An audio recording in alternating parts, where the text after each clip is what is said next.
في الزواج الدائم، خصص الآية في الزواج الدائم، يعني الآية أصبحت ليست مطلقة. ها يعني انت يعني هسه يا انت عم موافقنا طلعها من على لسانك انه بقى عشان ربنا، طلعها من لسانك عشان اطلع ربنا، طلع الحق من اطلع لسانك. يا راجل اسحب الحق من اطلعها ولو انت لسانك، ما مقتنع. اسحب الحق من لسانك. يبقى اطلعها ولو انت ما مقتنع. بس انت ما مقتنع، انت نفسك ما مقتنع. انت مقتنع؟ إذا الآية خصصت بالحديث. بس انت مقتنع بالله عليك، انت مقتنع بالله عليك مالت لا الزوجه ما سيبك من ترث مقتنع او مش من الارض. مقتنع، انا سيبك من مقتنع او مش مقتنع. يبقى اذا الايه، يبقى اذا الحديث خصص الايه.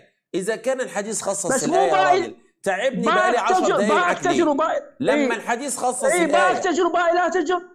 صح تخصص. باك تجر باي لا تجر. انت تقول لي لا الحديث يخصص وانا عندي ما يخصص، انت ما مقتنع. ازاي ما يخصص؟ طب معلش واحده. اصعب افضل معاك لحد ما اطلعها من لسانك، والله لو اطلعها من لسانك دلوقتي. دلوقتي الآية بس هنا، الآية هنا دلوقتي الآية هنا عامة، ولكم نصف ما ترك أزواجكم من لم يكن لهن ولد. ماشي، الآية هنا عامة.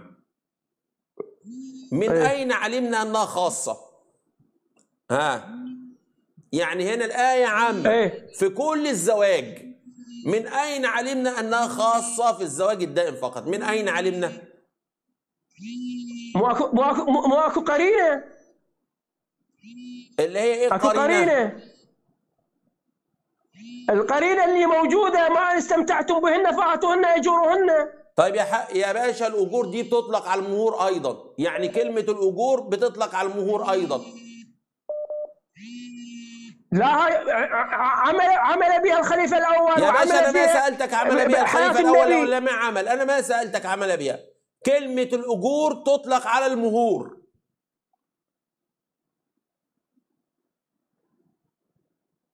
يا عم المعمم، الآن سؤالي واضح وبسيط، والناس كلها دلوقتي عمالة تتفرج عليك ومذهولة. الآن ما الذي خصص الآية؟ يعني من الذي قال أن هذه الآية في الزواج الدائم فقط؟ يعني المرأة الزوجة دي في الزواج الدائم فقط. هل هو التفسير؟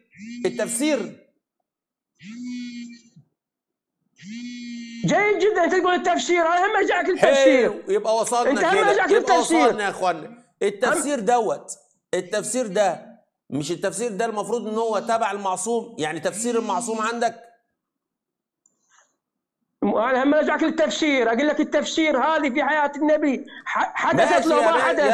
يا استاذ يا سياده المعلم، اليس التفسير ده هو تفسير المعصوم بتاعك، سواء النبي او سواء علي او ال 12 كلهم؟ مش التفسير ده تفسير هو النبي او ال 12؟ صح. طيب التفسير ده عباره عن ايه؟ مش عباره عن حديث؟ صحيح. يبقى الحديث خصص الآية. مش قلت لك هسحبها من بقك وسحبتها؟ روح بقى يلا توكل على الله.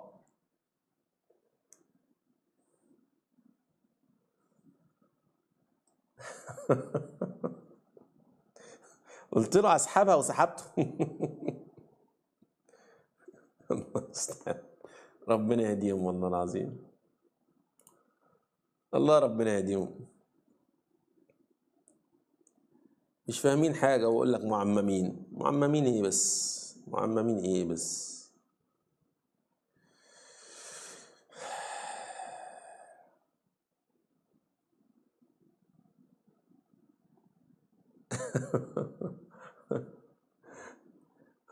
بس الشيء ما تجلوش في طريق مستقيم، لازم تلفه شوية وبعدين تجيبه عشان يقر باللي أنت عايزه. ألو اتفضل.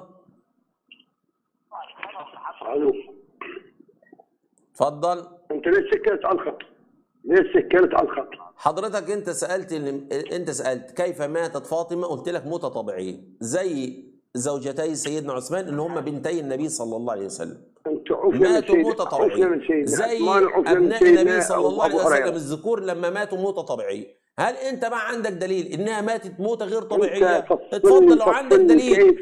لو حضرتك عندك دليل اسمعني بس، اسمعني سياده المعمم، مش كلام وخلاص. لو حضرتك عندك دليل انها ماتت موته غير طبيعيه اتفضل. انت فصل انت اصلا لا تعرف بالدين ولا تفقه دين. ايوه صح. قاعد ما انا أقول لك كيف عشان فاطمة الزهراء عشان عليها انا ما السلام. بفهمش في الدين، فحضرتك بتتدخل معايا تفهمني الدين. طب اتفضل فهمني الدين، اتفضل فهمني، اديني روايات حتى من عندكم انها ماتت مقتوله. اتفضل.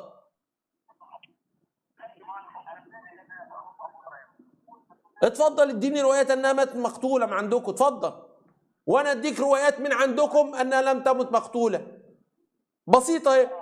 يلا اتفضل، معاك المجال. فصل لي كيف انت لا تلف الدور وتحاور منا وتجلس منا وتطلع عن امور الدين. كل حادثه لها حديث. يعني يا استاذ يا استاذ، هل هو الموت قتل فقط؟ يعني هو الموت ده قتل فقط؟ هل الموت قتل فقط؟ ولا تعددت اسباب الموت؟ امتى نعرف ان الانسان ده، اسمعني بس، امتى نعرف ان الانسان ده يا استاذ مش هيسمع لما تصدق المعمم ما يسمعش، لما تصدق المعمم ما يسمعش. يا استاذ بيتكلم في حته ثانيه خالص. كان من يكون احكي امامك الله سبحانه وتعالى. يا استاذ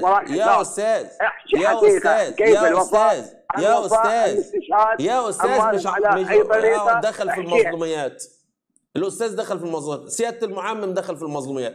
يا سياده المعمم، سالتك سؤال وقلت لك هل الموت قتل فقط؟ هل الموت قتل فقط؟ يا استاذ اهو اللي قفل ولا موجود؟ قفل.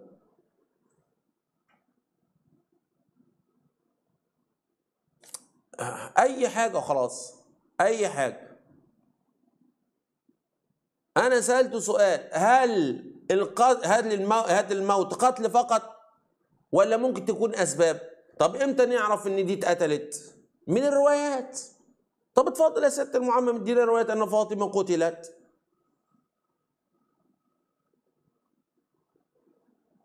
الله اكبر. اتفضل. السلام عليكم شيخ وليد. السلام عليكم. وعليكم السلام ورحمة الله وبركاته. اتفضل.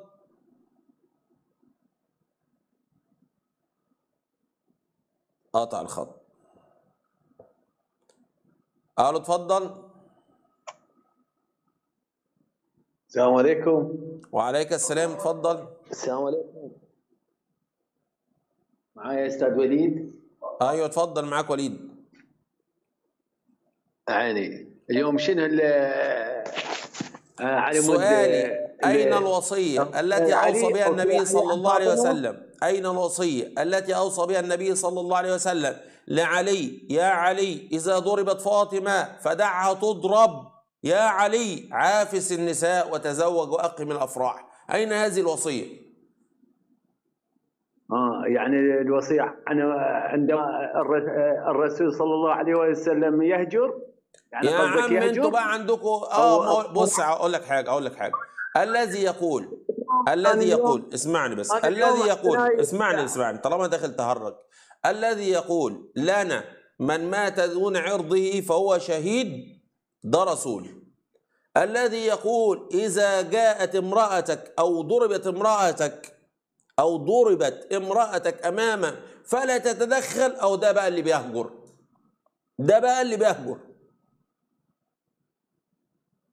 اللي يقول لك ما تتدخلش لما مراتك تتضرب يهجر، واللي يقول لك ما تتدخلش ومراتك بتتضرب وبعد ما تتضرب روح اتجوز النساء وعافس النساء، او ده بقى اللي بيهجر مرتين مش مره واحده. ايه ده؟ وفي كده؟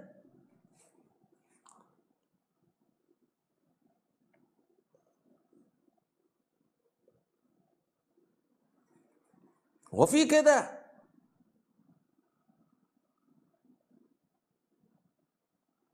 النبي يقول لنا من مات دون عرضه فهو شهيد، ويروح عند الشيعة يقول لهم لو مراتك اتضربت ما تتدخلش،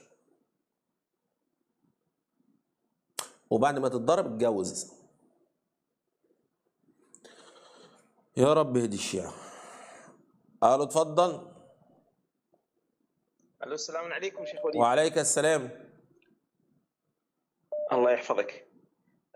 طبعا انا من متابعيك شيخ وليد، الله يوفقك. اتفضل. صار اكثر من 7 أشهر او اكثر. الله يحفظك. يعني لم اجد في جوابك وطرحك ضعف ولا ركة يوما من الايام، ولا تزييف ولا تحريف صراحة يعني. الحمد ان لله. ذلك يعني الذي طرحه حق يعني. واتعجب على هؤلاء الناس الذين يسمعون الدليل الصحيح والمدعم بالقرآن، بالآيات القرآنية والأحاديث والأحاديث النبوية الشريفة يعني صحيحة السند. نعم. ولا يسلمون ولا يعني يسلمون لهذا الدليل. أتعجب على هؤلاء والله. الحمد لله، ربنا يهديهم. وأنا يعني أريد أن أقول لك شيئا. البارحة أردت أتصل عليك ما حصلت يعني ما حصلت فرصة، وأنت أنهيت البث. قبل أن أتبرأ من دين الشيعة صراحة يعني والله العظيم أقول لك إني لا أؤمن بعصمة الأنبياء المطلقة، والنبي عليه الصلاة والسلام له عصمة في الوحي فقط. نعم. ولا عصمة للأئمة، وأنهم بشر ممن خلق، ولا فضل لهم في الخلق. تسمعني يا شيخ وليد إن شاء الله؟ أسمعك، تفضل. الله يحفظك. ولا أؤمن بقضية كسر الضلع للزهراء سلام الله عليها، ولا إسقاط محسن، ولا حرق باب، ولا أي شيء من أنواع العداء يعني الذي يصفوه لنا هؤلاء المعممين. الله. وأن العلاقة طيبة بين الصحابة أهل البيت والصحابة الكرام، وأنهم متفاهمون صراحة، لا عداوة بينهم. أنا أؤمن أن خلافة الراشدين حقا يعني خلافة أبي بكر وعمر وعثمان وعلي، كما هي خلافة علي حقا يعني كما يرونها الشيعة يعني. أنا أشهد أن لا خمس إلا في الغنائم يعني. هذه البدعة التي جاء بها المعممون يعني، حتى يأخذوا المال نصبا واحتيال. وأنا أشهد والله لا وجود للإمام المهدي صراحة يعني. أقولها يعني. أنا 7 أشهر أتابعك أو 8 أشهر صراحة، ما لقيت أي دليل قوي على ولادة الإمام وعلى وجوده، والدليل العقلي يرفض ذلك، يرفض وجود للإمام يعني. لولا الإمام لساخت الأرض، ولا يعني كأنه الإمام يعني ممسك بالأرض بأطراف الأرض. وأين دور الله لا أفهم عند الشيعة صراحة. وأنا كفرت بعقيدتهم، بعقيدة القبور يعني والزيارات، وأيضا بعقيدتهم التي تقول أن القرآن محرف.